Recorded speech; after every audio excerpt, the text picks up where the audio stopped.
This week's episode is sponsored by Pelican. You're listening to the B&H Photography Podcast. For 50 years, B&H has been the professional source for photography, video, audio, and more. For your favorite gear, news, and reviews, visit us at bnh.com or download the B&H app to your iPhone or Android device. Now here's your host, Alan Weitz. Greetings and welcome to the B&H Photography Podcast. My name is Alan Weitz. And I'm Jill Waterman. And without a doubt, our audio engineer, Mike Weinstein, will be jumping in with a question or two along the way. So put up your dukes and get ready to immerse yourself in, as one of today's guests describes it, a high-intensity mashup of live theater, live sports, and live music. The full-throttle phenomenon we're referring to is the world of WWE, or World Wrestling Entertainment for our acronym adverse listeners. In 2023 alone, the WWE photo team traveled the world, covering close to 170 live TV shows and producing 2.6 million images to serve the WWE's various platforms. Joining us today to discuss how all of this content is created and disseminated are photo industry veterans Brad Smith and Rich Freeda. Brad is an award-winning photo editor and director of photography. He has over 35 years of experience under his belt, spanning the White House to the New York Times to Sports Illustrated, where he was director of photography. In 2017, Brad assumed his current role as VP for photography at WWE, overseeing the organization's global photography division. Rich Freeda has been shooting for the WWE for 30 years, with the last 2 as director of photography. Equal parts a portrait and documentary photographer, he brings more than an upbeat enthusiasm to his photography. He can work without rest for the 12 to 16 hours that it takes to make up a normal show day. His nickname is Starbucks. Brad Smith and Rich Freeda, welcome to our show. Thank you for having us. Thank you, guys. It's great having you here. I want to start with a question for you, Brad. You've had an amazing career as a photo editor and DP with a long time focus on sports. And while wrestling is a sport, it's also, let's face it, a big-time entertainment, as we noted in the introduction, especially in the level that you're working at. Did you have to make any kind of adjustments to your thinking and or decision-making process when you joined up with the WWE concerning the photographic image as you viewed it in your head at that point? Yeah, absolutely, 100%. What had happened was I'd come from like 20 years of covering literally just full-time, big-time sports for everyone. And when I got here, even though it's athletic, it's not truly a sport in that way. It's sports entertainment. And it took me quite a few months to kind of realize it's not a sport. And it's not about the sport itself. It's more about the whole spectacle of the event. That's what we try to convey each time is we want people to look at the photos and see as if they were there at the arena, right? We want to show fans. A lot of sports photos, fans get in the way. We want them in our photos because we want them to be a part of it. So once I kind of had that epiphany that, hey, it's not a sport, it kind of changed the way I looked at everything that we do. I get that. And Rich, what about you? I mean, you've been shooting pictures for 30 years for the WWE, and this encompassed the shift from film to digital and huge transformations both within the WWE and larger entities of media and entertainment.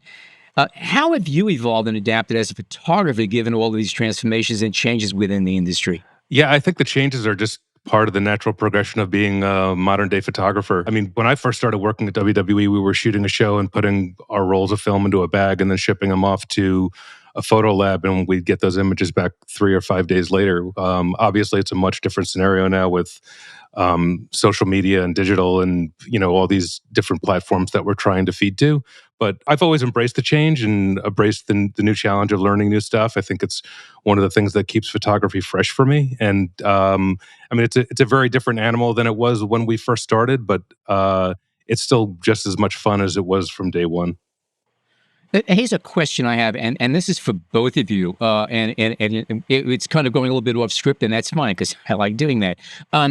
Playing fields aside, what, if any, differences are there between shooting for WWE and say the NFL or major baseball? There are different parameters. One really big difference is that unlike football, baseball, and other field sports in which the action is spread over a large physical area, WWE events are A, always indoors under carefully controlled lighting conditions, and B, the action is confined to a relatively small, well-defined area.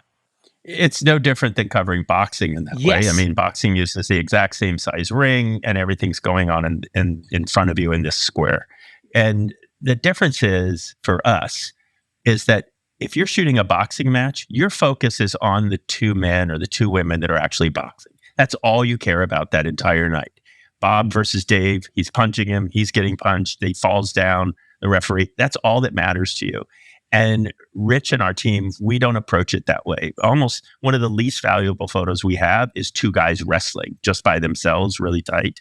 What we need is to show that whole spectacle, like I said before. So we approach it a little differently in that we want to convey all of the other portions of it, our branding, all of our signage, every bit of the fans, the announcers, anything we can get in there, and the superstars that we have, they become the center of the photo, but not the only part of the photo.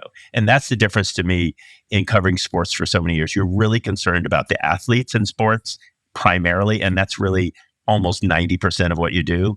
Whereas we use them as the foundation for the photo, and then we build on it with all these other layers. I would imagine it might be somehow a little bit easier or less of a challenge shooting WWE events as say compared to a football game where you literally your shooting field is the size of a football field, quite literally, which means that you have a lot more choices you have to make depending on where the players are. Whereas in your case, the two players are essentially in one small area. And something I'm curious about, I'm assuming that you're also using remote cameras in these events. It's not just the shooters that you have. What's the percentage of the photographs that you end up using, say stills and video, from people shooting, photographers, and remote cameras preset into specific areas? Yeah, well, there's no video for us, that's for sure. And okay. The ratio is roughly 40%. Rich, you can correct me, but I think we have 2 cameras set up at every event for remotes, and then we generally have 3 photographers. So that's the ratio at an event that would be at something like Madison Square Garden. Now, obviously, photographers shoot more than the remotes, but there's 2 cameras for remotes, and then the 3 positions that we normally have, 2 at ringside and 1 about 20 rows back. That's kind of our 5-person team. And we utilize remotes in part because we almost are more like a team photographer for the Yankees versus somebody from Getty or Associated Press coming in with a press credential. They have limited access. They have limitations on where they can go, what they can shoot. We're like the team photographer. Rich is like literally like the team photographer. And he can go to more places. He can kind of play around. And that includes things like remotes, where it's harder for freelancers that are just coming in covering a Yankees game to set up remotes and everything, whereas the Yankee photographer could do that more freely, if that makes sense. Rich could expand on that for sure. Yeah, our photography coverage is really integrated pretty tightly with our television production, and it's been like that since the beginning of the creation of the photo department itself. We have a very close relationship with not only the people who produce the shows, but also the television cameramen and the audio engineers, and all the people that are producing the show are people that are very familiar with us and our needs and our responsibilities for show coverage. You're essentially a film crew. I mean, you have to be communicating, get along, essentially. You are one large team. It's a giant collaboration. And you all have the same goal. Yeah, exactly. And that's to shoot and document and show the product in the best possible light. That's our goal each time. You know, Mike here, Rich or Brad, I'm curious, when you have new photographers come on board, do you have to sort of retrain their instincts and sort of get them in the mindset of what, Brad, you were speaking to earlier? This is more than tight action shots. We want to see the entire context here. The wrestlers are just the main event, but there's a lot of stuff in the background. We don't need to be as selective as if we were shooting this as a boxing match. Yeah, I could speak to that for a second, and Rich could add to it. First of all, we have kind of a core group. We have 3 staff photographers and about 15 or so around the world, really, and mostly in the US, a core group of freelancers that we use. And the hardest thing for them to learn and the most unique skill set is working ringside. You're tethered to a TV camera, you're listening on headsets, and it's a TV show. I mean, you can't forget the fact you are part of a TV show. And when we bring people in that have shot sports and so forth, if they haven't shot wrestling, and certainly if they haven't even shot boxing or something like that, absolutely, their focus would be to zoom in and shoot the action of two people engaging in combat, right?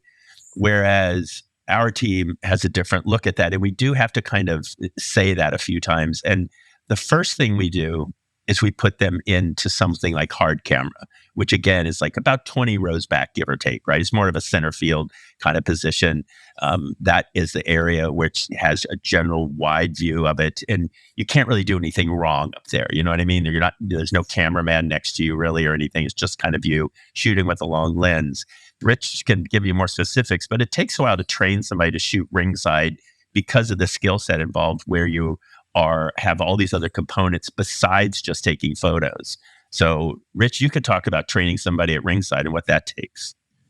Yeah, the environment for covering our shows at WWE is really unlike anything out there. We have people on our team that shoot for the NFL, have worked for the NHL, have worked for MMA. It's really the gamut of comparisons, but everybody really requires a little bit of onboarding in terms of letting them know how we like to cover our shows. Because as Brad said, it's not just about the competition; it's really about the whole show. And that changeover in mindset for the photographers is often something that they struggle with. And there's a significant dance between the television cameramen who are covering our shows and the still photographers. As Brad said, we have two photographers that are working at ringside for every single televised event that we do. And we stand in very close proximity to them for the entirety of the show. And we need to all get along and at the same time gather our content. So it's a little bit of a dance and is a big learning process. We usually try to bring people up slowly and give them an opportunity to cover some non-televised matches that sometimes happen before or after our shows so that they can get comfortable in that space. But it really is unlike anything else out there. There's really no comparison and there's no way to really practice it without actually being there. The other thing that I find interesting is that when you shoot sports, I've done lots of sports. So think about where the basic meat and potato photo positions are for sports. In baseball, you're literally in a photo well, 1.5 feet from the dugout. You're on the playing field with the players. Basketball, you're sitting right on court side at the end of the court, right under the basket. And the same thing for football. You're on the sidelines, on the edge. You're 1.5 feet from stepping onto the field, right? So everything they're shooting is in front of them. It's as if the rest of the environment, the venue, the fans, everything else doesn't exist. They're vacuumed into what's playing on the field. I want a photographer to go 30 rows back, shoot through a bunch of hands, cell phones up, merchandise up.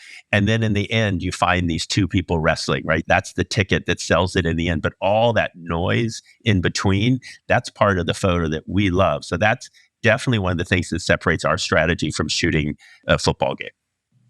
Interesting. Yeah, it feels like an inversion of that. Exactly. One thing that really struck me when watching a televised match was that there were no professional photographers to be seen anywhere on the live event. Is that a concern of photographers not to be picked up by the cameras? That's very much by design. All of the production people that are working at ringside for our events are dressed in black, and oftentimes, we have cameras in front of our faces. So it's not that easy to pick us out, but that's really the way that it's designed. Historically, if you wanted to look back at the way that the shows used to be produced, when the show was produced in standard def, way back when, you can go and look at historical matches. There used to be a line of photographers that would actually be at ringside, Exactly. shooting those shows from the back end of the ring.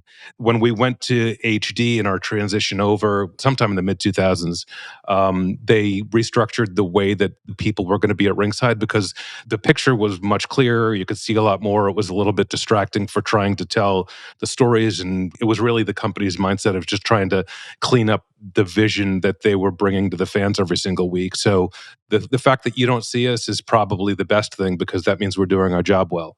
Mm-hmm. And it allows people to focus on what the brand obviously wants you to focus on, which is not Rich and not the cameraman. It's the two people in the ring. Right.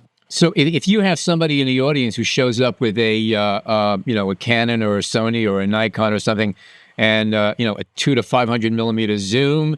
Yeah, and they're wearing a nice bright orange shirt or something, and they decide to come up closer. Are they allowed to? Can they do that? No, they can't approach the ring. Their seat is their seat, number one. Okay. And it's very restricted around the ring. There's nobody allowed in there except the credentialed people. And all the credentialed people there work for the WWE. There's nobody in there that works for USA Today or New York Times or anything. Gotcha. If you're an outside source and you're getting a credential, which we do have happen, and that's part of our process, especially on our bigger shows like WrestleMania and so forth, there are news organizations that ask for credentials. They tend to get those positions that are more like the hard camera that I described. They're about 20 rows back. They're not at ringside. They're shooting it from that angle and from that position. And so that becomes like a photo position that we build just for them, but not the ringside. The ringside is off limits to anyone except That's yours. Except for my team. Only Rich and his team of photographers are the only people allowed down there. Understood. Yeah. Understood. Makes sense. Makes sense. That's why you're there. That's why you're doing all of this. Exactly. What about the fans? I mean, when I was watching, I was sort of shocked to see so many fans with cell phones recording or taking pictures from their seats. And generally with big entertainment venues, any kind of even cell phone photography is not allowed. Does WWE have a different ruling in that manner? So I think you could make the distinction between if you and I went to a Broadway play, you couldn't take your phone out and sit there and record and take pictures of somebody on the stage at a Broadway show. An usher would come down and tell you to stop, right? Right. And obviously there's less people there. It's easier to control. If you were at a concert, concerts specifically have a lot of really strict rules about recording and so forth because it's music, et cetera, et cetera.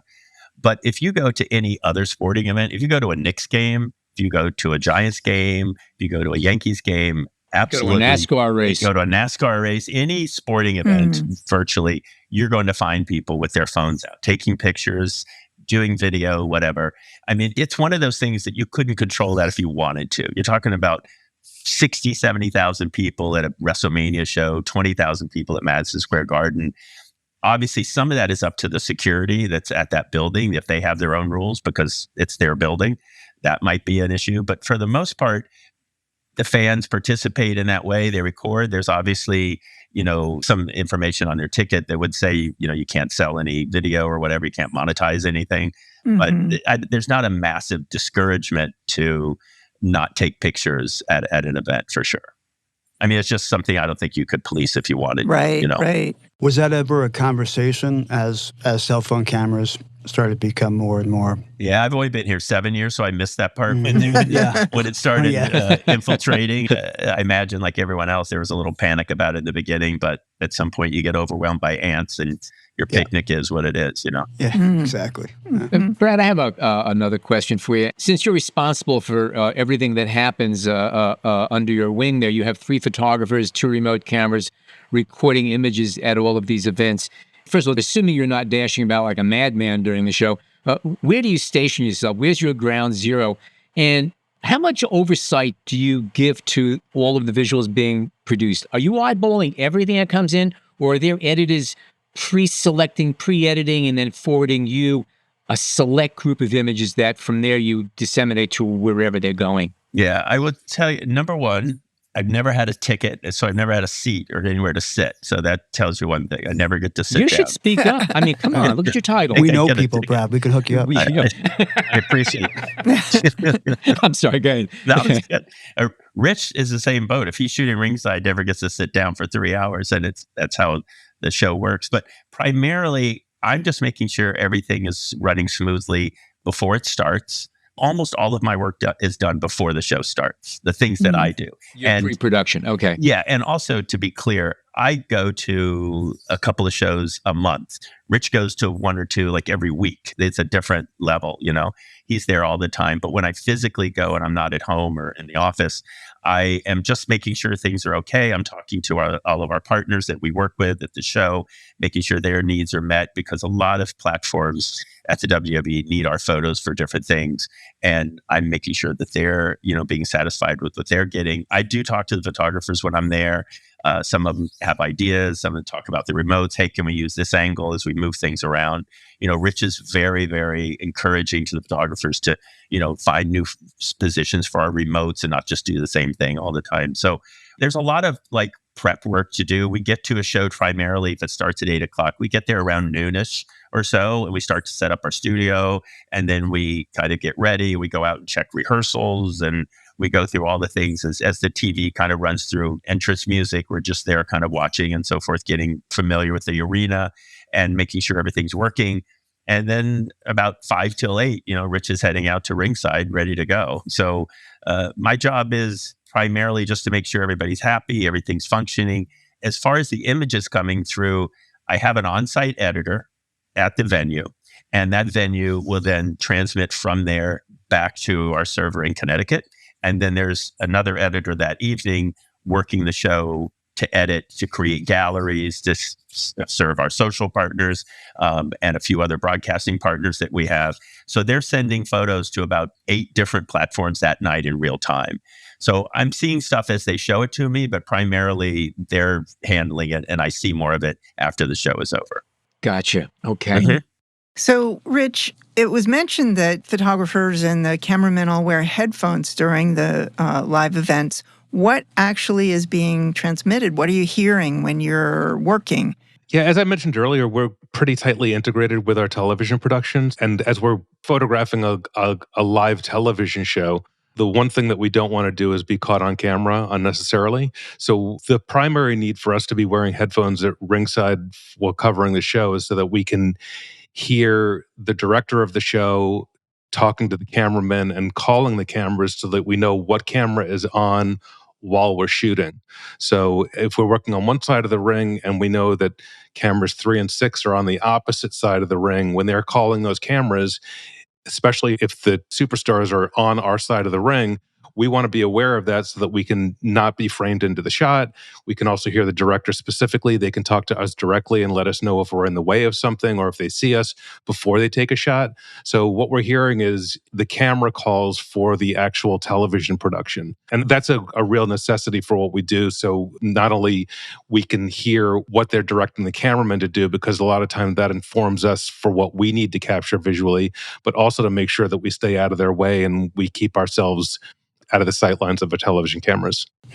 Interesting. So it's not only just concentrating on what's happening in that ring, it's concentrating on, get out of the way, there's incoming, essentially. You're exactly right. And that's what I was alluding to earlier. The learning curve is really about being able to listen to all this information at once, at the same time try to take good pictures.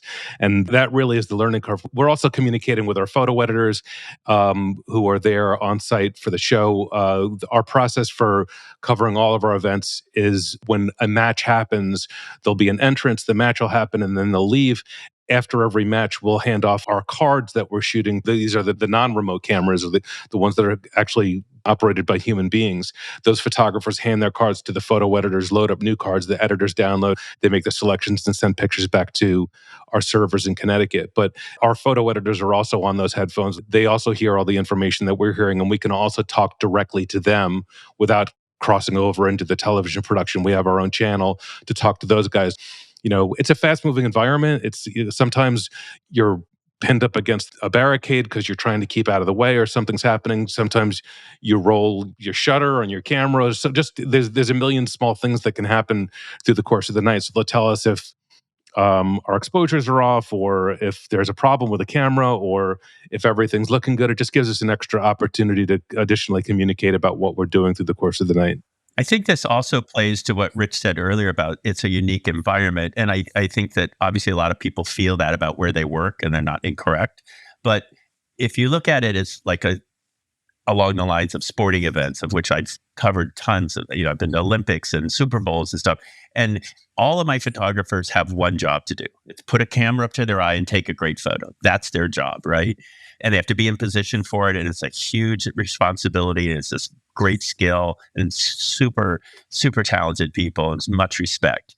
But our team not only has to put the camera up and take a great photo, they have to listen on a headset to the TV people talking to them. They have to be aware of all the things that are going on because it's a live television show and all that. So you add all those things as if the taking of the photo wasn't enough of a responsibility. You have to do these other things. And if you can't do them simultaneously, obviously you can't work for us. But I mean, it could lead to some really bad things. I mean, you could just get in trouble for being on TV, or maybe, some people are running your way that you weren't expecting or whatever. And these type of things make it extremely difficult to understand all the things that Rich and his team have to juggle when they're shooting these shows, especially the ringside photographer. It reminds me, back in an earlier life, I was working on film sets as a boom operator. So I'm designated with capturing the dialogue, but I'm also designated with not getting the mic in the frame. And those two responsibilities are at odds with one another. Yeah, absolutely. And I don't know about you guys, but my brain could barely do one thing at a time. Really. I'm sitting here for 30 minutes holding this mic up in the air and hoping I don't drop it. And that's how my whole focus is on this microphone right now, right? So It's very zen, and I can barely do that. But, and that's a good point you bring up. I mean, making sure it's not in the way, the microphone and the boom, and then also doing your job, recording it and checking your machine and everything for the sound. That's a lot of stuff going on. But it's that tension, I guess, that I was speaking to. I mean, I know as a part of the sound department for production audio, we always got along with the directors of photography and the first ACs and the second ACs, but there was a little bit of a tension there. I guess you guys are working as a team, so it doesn't really manifest, but there is some sort of like vague hierarchy, is I guess what I'm saying, is that there's a TV show and everyone has to be out of the shot. I can kind of relate to that. I think everybody on our team very well understands that this is a television show first. And while we're very, very dedicated to making the best pictures that we can, one of our primary responsibilities is to not get in the way. And that's where the balance comes in. And that's where the learning curve comes in terms of trying to learn the craft of being a ringside photographer at WWE. It's like it takes a long time, even for people that are experienced photographers, to get up to speed to learn how to work in that environment. And there's a lot of verbal and nonverbal communication that you have. There's a lot of shoulder tapping and hip tapping and letting them know, because these guys have a full video camera up on their right shoulder the entire time that they're working. And as if that's not physical enough, then they have a photographer standing next to them, and we have fast moving action on top of that. So it's incumbent upon us to make sure that we give them as much information as we can, verbal or otherwise, to let them know. And they have their own headsets, so there isn't a lot of talking specifically. We don't communicate with the cameramen through our headsets because they're on a different channel, but we can hear what's being said to them. But it really is a learning curve. But there's a great respect on going both ways for the work that we do there. We're all there trying to make sure that we capture the best images or video or still images of the content that we're producing every single week. And there are definitely times that it gets tense or crazy. I mean, the environment can be very fast paced and action packed, but that requires us to pay pretty close attention and do everything that we can to ensure that we're doing a good job and in keeping everybody that we're working with safe. Mm-hmm. It seems to me that if you're looking at resumes for a candidate as a photographer at your organization, if this person has combat experience, it's probably a big plus. Because seriously, I'm being serious. So it's like you do, and you get the hell out of the way, because incoming is not pretty. And it's the same thing. You just got to be careful and be aware of where you are and how you fill that space. I will tell you that when I first got here, and going back to the beginning question, which was, what's the difference between this and covering traditional sports? And how did I look at it and how did I make the adjustment? I will tell you, when I was looking at photographers and I first got here, this was before I really got to know Rich and everybody, I was just feeling my way through. I instinctively thought, if we're going to hire new people, they have to be sports photographers. And now I don't think that at all. I don't think they have to be sports photographers. I'll tell you who I'd rather have. I'd rather have a photographer that is the tour photographer for Bon Jovi than somebody who's the Yankees photographer, because they understand that event is the important thing. And a solo picture of Bruce Springsteen, while that may appeal to some people, the great photo is Bruce Springsteen and that band on the stage and 20,000 people all with their arms up enjoying the show. That environmental photography of covering an event like that, how you cover an actual live event like that, those are the people that I want working for us. And Rich and I have a photographer that we use in the UK named Andrew Timms, and he's one of the newer ones to the team. He is primarily a concert photographer. He's actually the Spice Girls photographer when they did the reunion tour. I mean, he literally shoots concerts more than sports. And those people, I think, understand the production of what we do and are objective to what we're trying to do more than a traditional sports photographer. Doesn't mean the sports people couldn't learn it, but right off the gate, I think you're better off with somebody that covers actual live events like a concert. It's a different sensitivity. Absolutely. Yeah, absolutely. Yep. Okay, we're going to take a short break, and we come back. We're going to start talking gear and photo toys with Brad Smith, Rich Freeda, and the WWE. Stay tuned.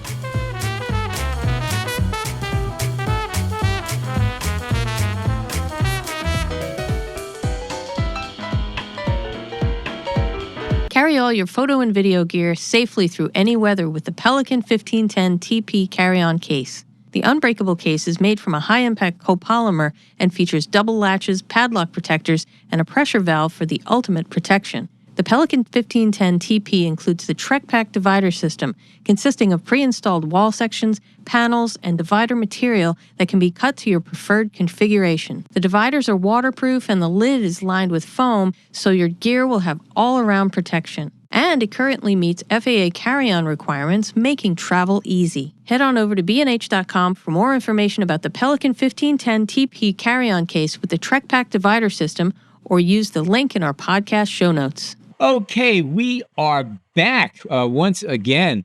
And again, we are being joined today by Brad Smith and Rich Freeda from WWE. And let's start talking about camera gear. What's the deal with WWE? Are you all working with the same brand of camera? Does every photographer basically work out of their own little toy box with their own preferences? How do you work at a WWE? Yeah, we have about, I don't know, between 15 and 20 photographers that contribute to the work that we do at WWE. And the vast majority of them are freelancers or subcontractors. The staffers and many of our freelancers use Sony mirrorless cameras, which have really been a fantastic addition to the work that we're doing there for a million reasons. I started using the Sony mirrorless cameras when I was doing documentary projects that required a quiet, small camera where I could essentially be a fly on the wall. And prior to that, I was using DSLRs that were a little bit bigger, a little bit clunky, and a little bit noisier. I use Sony cameras. I have an A1 and an A9 and an A7R, but everybody kind of chooses their own tools in terms of that. And we have people that run the gamut in terms of what they use, but it really depends on what we're doing. In the rare occasion that we don't have something, we typically rent any additional equipment that we might need for bigger shows. But I was privileged enough to spend a little time with the people at Sony at a camera launch event in New York back in November, and they announced a new camera that for our needs was an absolute game changer, and I'm excited to get my hands on it. It's the A9 III, which has something called a global shutter.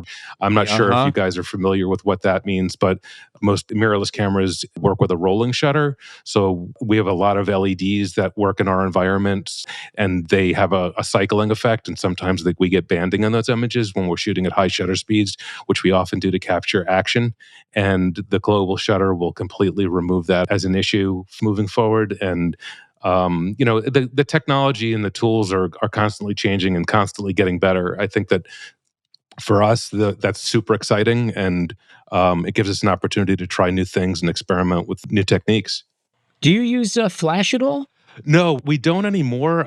Way back when, I can't remember when we stopped doing this. It's probably 5 or 6 years ago. We because you don't need to anymore. We don't. Our television production has such high quality lighting, and the cameras have gotten so much better.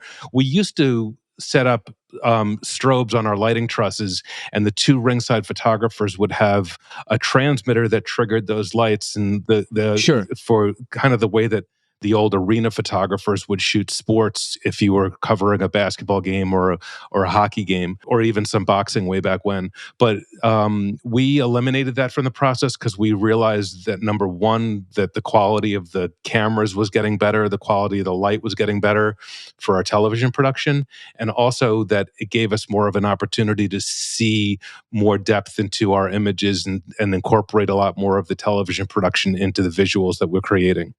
Sure, and I imagine if the flash goes off, all of a sudden your lighting no longer matches everything else that's going on there. Now suddenly everything is uniform.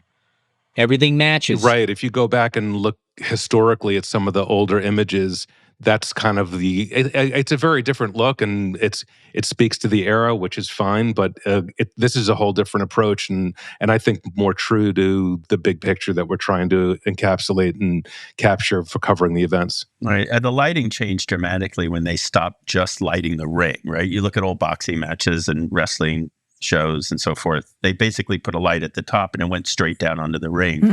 And now we're out in the audience with lights. Maybe they're colored due to the show's colors, blue for SmackDown, red for Raw, etc. But you see it, and that allows the fans to, again, be participating as part of the visuals of the show.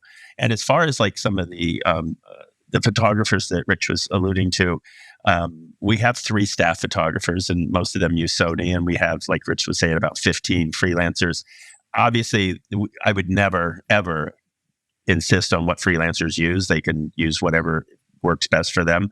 And I'd say a good percentage of them use Sony, and the rest primarily Canon and Nikon. That's the only 3 groups we really pull from at this point for the people that we're using now. But we have a nice relationship with Sony. They've been, helping us as we go along here and working with us on a few things and letting us see some equipment early. Like Rich was invited to that launch to see that camera early, and loaning us some equipment for big events, that kind of relationship. And that's always a big plus for any kind of entity, whether any sports league or company that's working, to develop those relationships and so forth. We also, within our group, we use pro-grade cards for the most part. We use nothing but pro-grade readers. That's the card readers that we use. And then Rich could talk more about it, but our studio setup, if you discuss that, it's primarily fueled by pro photo equipment. Okay. All right. Okay. Yeah, so Rich, there's this other component, the studio photographs that have multi-light setups. Are those done concurrently or simultaneously as an event happens, as talent is there, or are those shoots separate? For the most part, those shoots happen when we're producing our live television shows. So for many, if not all of those shows that we're doing, at least domestically, we set up an 8 or 9 light photo studio that's primarily fueled with pro photo lighting equipment, and it's a lot of packs and heads that allow us to do quick recycle times and things like that. We work with our television production team to secure space in each of the buildings that we're working in, and we set up a seamless background and a 8 or 9 light photo studio, and then based on the needs that the company has for what's happening that week, we'll have an assignment for photographing specific talent over the course of the day. And it's a little bit unscripted in terms of the timing for the way that stuff happens. So sometimes we have somebody backstage all day at a show and they're back there shooting all night. Other times the talent will only come in during the day before the show happens, but it's a little bit of a mix and match. And then sometimes we'll set up big shoots where we'll be photographing, a big talent ID shoot where we'll be photographing, 8, 10, 12, 15 talent in a given day. So they'll cycle through and we'll have a shot list of people that we need to do. So one of the most interesting things about working for this company is that you're not siloed to doing one thing. And I mean, over the many years that I've been working for this company, not only has the work evolved, but the scope of the different types of things that we're photographing has constantly changed. It's like action sports photography, it's high-level studio photography, it's documentary photography, it's still life. It's still life photography. It's there's a little bit of everything. Weddings. Yeah, there's a little bit of everything mixed in there. So it definitely keeps it fresh because very few of us are only doing one thing. I would imagine social media probably forced you to be this way because there's a thirst for more and more information. And, after a while, you got to get out of the ring and do other things and have other forms of photography over the superstars and the environment and everything else. We have a social media team, and they are separate from our team. They obviously go around and do a lot of things backstage and near the ring and so forth. And they are feeding our social media platforms. So they don't actually work for me, but they do give me, for our team, all of their images. So we catalog and store their images, but they take their own for the Instagram accounts and so forth. Now, okay. That doesn't mean they don't also take ours, and they use ours for various things all the time, where it's a combination of theirs and ours. But the more immediate need is usually met by the actual social media team. And then ours come up later after they are here in-house, like 3 days later, it's an anniversary of something, or they just want to show something that happened because it's going to be on TV that week or something. Right. Then they use ours. But I wanted to just really quickly about what Rich said. He's kind of downplaying how phenomenal this studio setup is, that we have a live TV show every Monday, every Tuesday, every Friday.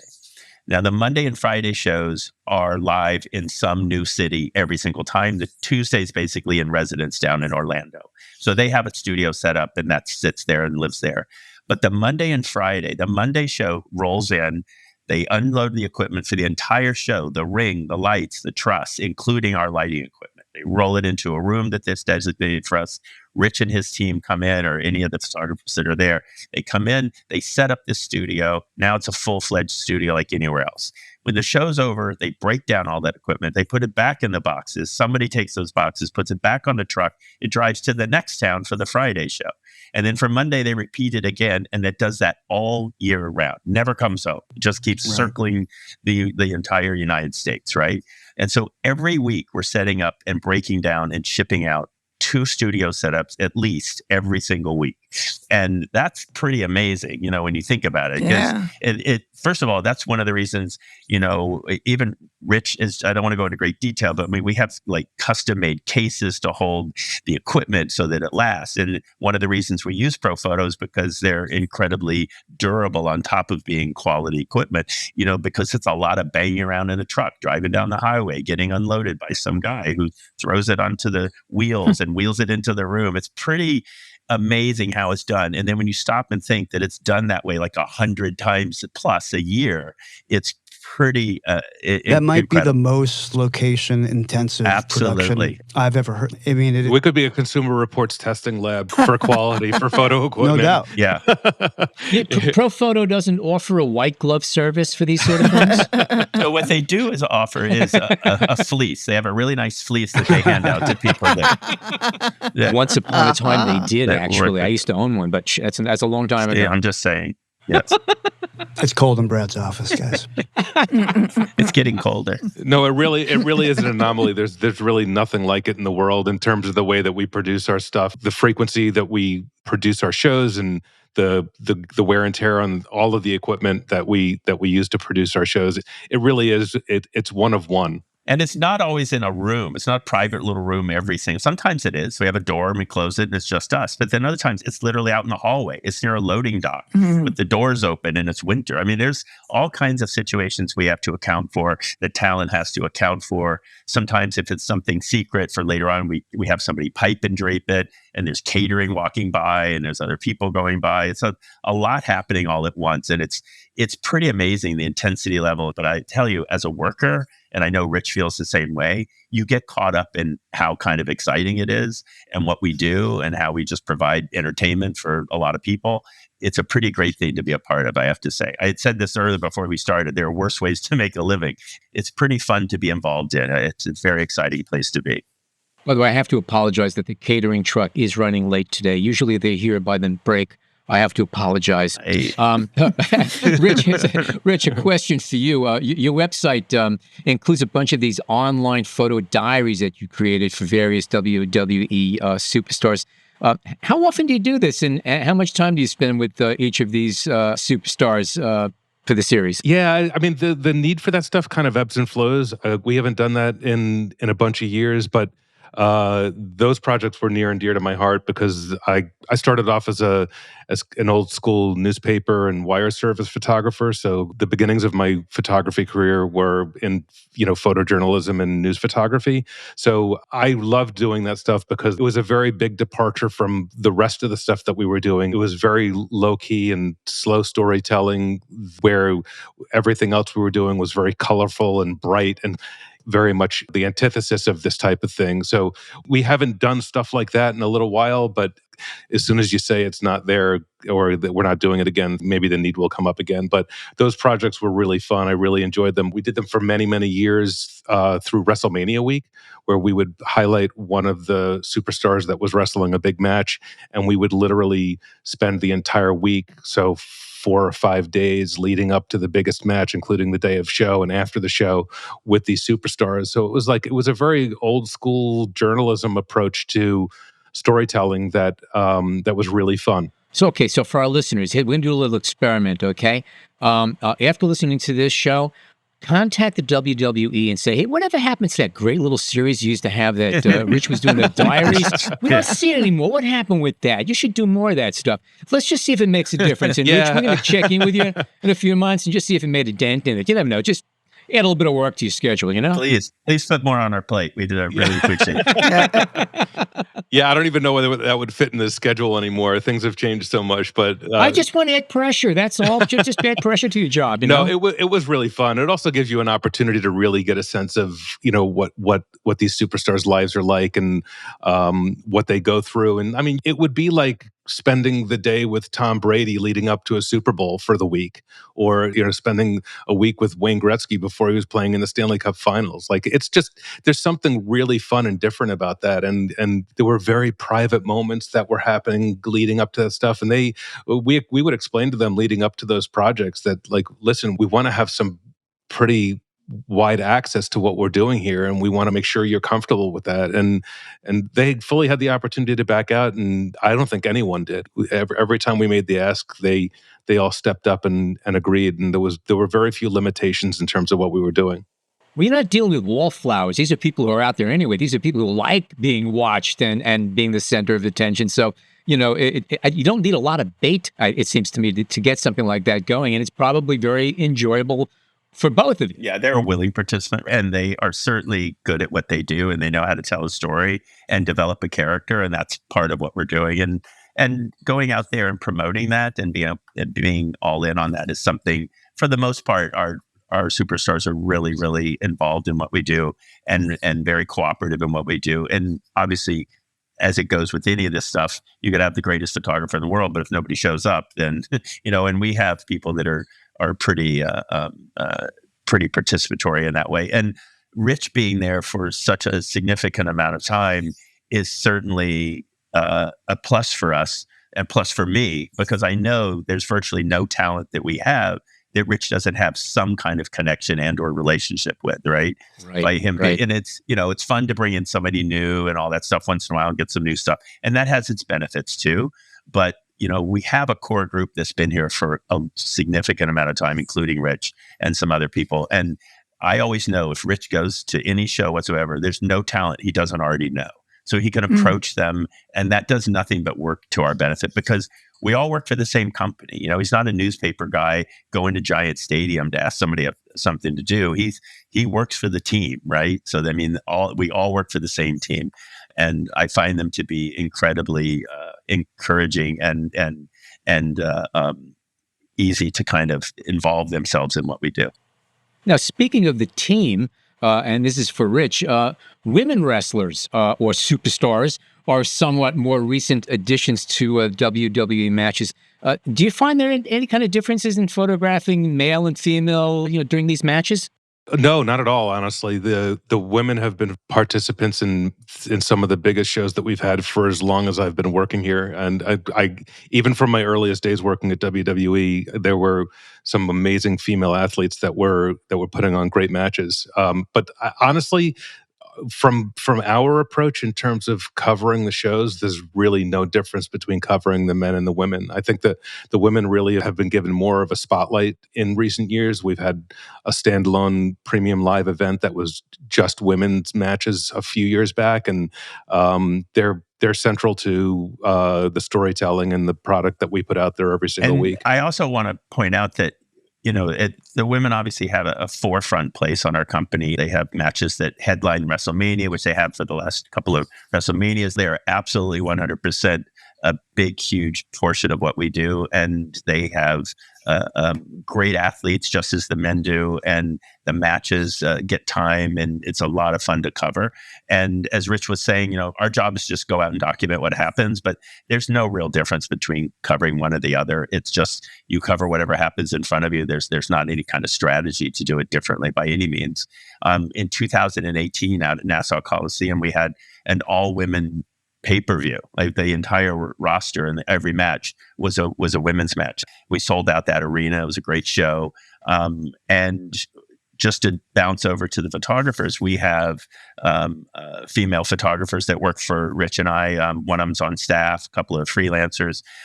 In 2022, down in Kentucky, the scheduling just worked out that way, and I just kind of put it together. And we had 3 women photographers and a female photo editor. So we had an all-female team, which I'm sure was probably the first time the company had done that, because it's been primarily men that have been shooting over the years. But it was an all-women's team. So on the photo level, also the women are contributing there. And it's just been, the amount of really talented photographers in this country, men and women, I find myself as in my position to be really fortunate to be able to kind of pick and choose who we want to work with and get some really talented people to work with us. And it's been exciting that way.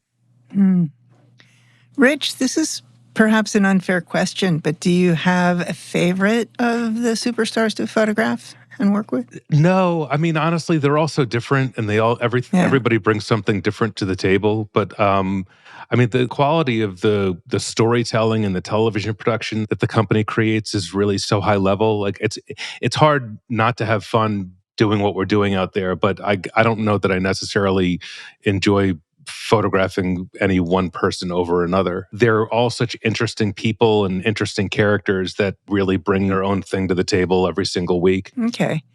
The idea of superstars has a big degree of fantasy to it, and superhero overtones.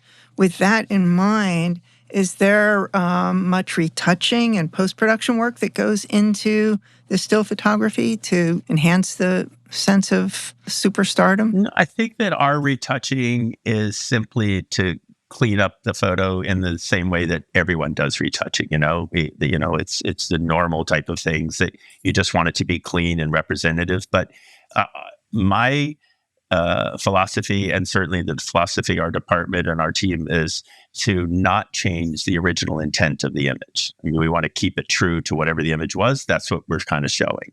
And I think that our images show our talent in a favorable light, obviously.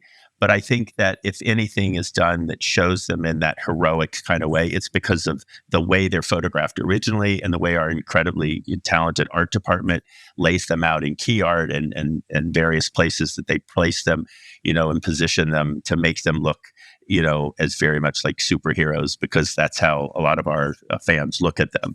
So that's just kind of the way we shoot them, and we shoot them in that position. And the art department, it takes advantage of that in the same way that, some other people might for, larger than like superheroes that we have. But the retouching is minimal on that level. We don't really change the original part of the photo.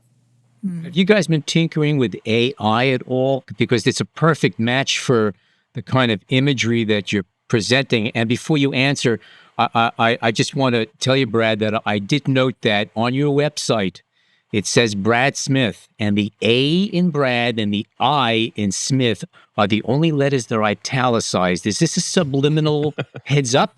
It's a Greek term for fleece. And it's only there for people who can read between the lines and then and deliver fleece. Yeah, okay. And deliver a fleece. Oh, Brad, we got to do a show. We really do. We have to take this on the road. Okay. So Rich and I both being members of the photo community for many years are always kind of curious about anything that comes along, Photoshop and digital cameras before that, et cetera, and so forth. And certainly we're both curious about and have read up on AI. We as a department or a company, or certainly department, our photo department, is not incorporating any AI tools at this moment. Okay. It's obvious. It's just the beginning, but I mean, I also started tinkering around with it a little bit, and it's a double-edged sword. It's fascinating, and it's a slippery slope. But it seems to me that, again, the kind of imagery that you're portraying there, it's almost a natural to it. And yeah, if you could do it photographically without resorting to it, more power to you. Yeah. But I had to put it out there. It'll be interesting to see where it goes. And I think nobody in our field is not keeping an eye on it to see how it develops and where it goes. It's kind of all over the map at this point, and there's a lot of conversations and debates and so forth. But we, as a department right now, are not involved in it at this point. Mm-hmm. What about, within the broader scope of photography trends in the future, how do you see the production and use of still photography evolving within WWE? Well, I think one thing we're going to do for the department in general is that, and we've kind of started that already by creating a relationship, which we now have a collaboration with ProGrade as a working collaborator with us. And I think going into the future, we're going to develop more of those. And we're going to open that up and have an opportunity to work with companies that are to the forefront for technology and equipment. We're very interested in speaking with Sony about some robotics usages for remotes and the camera advancements, lens advancements, and so forth, software advancement, and so forth. So I think we're going to end up with more relationships and partners and collaborators as we go forward. That's something we're looking forward to a great deal. As for the photography, I will tell you, I worked at Time Inc., I worked at the New York Times, I worked for the government at one point, and no one uses as much photography across the board than this place does. I've never seen a place that uses it's everywhere. And that makes me feel good because obviously I oversee the department along with Rich that produces that art. And this company uses it in every facet of the promotion, of the marketing, of the merchandise, of the licensing, of the sales. So it's a never-ending rotation of new photography that we need. So I just see us growing more and more as we produce that art. This company is going to find more platforms for it to be used. Rich, you have anything with that?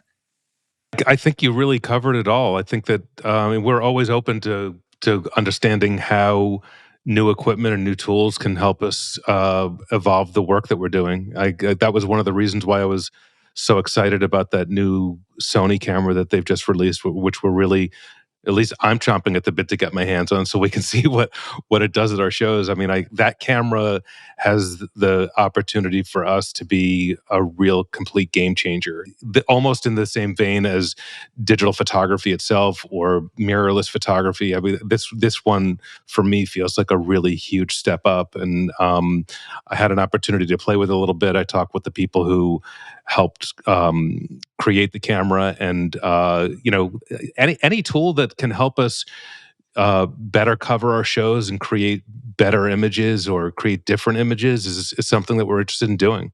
Yeah. I mean, we're really in constant evolution, and that's really what our goal is here, to try to make sure that we're doing everything that we can do to evolve and take great pictures that image the shows, the talent, the production that we're covering. Rich, a question I have for you, because you're referring again to the new Sony global shutter. Is the advantage to you, the biggest advantage is going to be in terms of color quality and color consistency of exposure? Is that where you see the biggest advantage of this? Because I know it'll also capture flash at every shutter speed, but you're not using flash. Yeah, I mean, well, we do use flash in our studio photography. So, Oh, right. Okay, I take that back. Yes. that's something completely new for us to explore, and that's that's what I'm saying. Like this tool has so many uses and has so much opportunity for us to really create and evolve and up our game in terms of what we're doing. But the global shutter in particular, there's a lot of lights, a lot of lasers, a lot of LEDs as part of the show that we put on every single week. And the rolling shutter of the current cameras that we're using sometimes truncates what we're seeing, and we don't get the full visual of what we're looking for. And that global shutter will be a complete game changer. It will basically become WYSIWYG. What you see is what you get. I was just going to say, there will be true WYSIWYG in this change. Yeah, that's right. exactly. So, and that for us, in terms of capturing the true vision of what our television production people are creating in terms of lighting, is something that we're really striving for. So, up until this point, we've been doing a really good job, but there's always a little bit of a consideration or a shortfall just because the technology doesn't allow us to. So it's not just spinning propellers that are going to be cured by this camera. You look at your picture, you're like, I missed the lasers again. Yeah, I mean, like it is funny. Like, I mean, when you're seeing lasers and there are all these incredible colors and they're coming from all these different angles, and then you look at your picture and it's not quite what you saw, and I don't know, it does leave you a tiny bit disappointed, but that's just the evolution. I mean, we're still light years ahead of where we were when we were shooting with strobes, because we never got any of that stuff before. I feel the same way, Rich, with the pyro that we have fireworks at certain shows if the arena allows it, or it's open air stadium and WrestleMania and things like that. And to capture that pyro, it's almost like you have to just shoot the fireworks and then someone else shoots a different picture because they're different exposures. And it's really hard to get all that and take advantage of it. No, it flattens out the whole spectrum, and the whole lighting situation, which is really tremendous. I hope the three of you can come to a show sometime. I don't know if you've been to a live show, but I will tell you, if you do come, it's very cold inside the arena. But also, I think you would absolutely be fans if you came. It's an exciting, fun thing. If anybody who's like, wrestling is what it is, and it's fascinating, and it's really fun, and it lets you just kind of like have a great time for a couple hours, like going to the movies or anything else that you paid money to go see in entertainment, right? It's all kind of the same thing. It's for you to just kind of release and escape for a while and enjoy yourselves.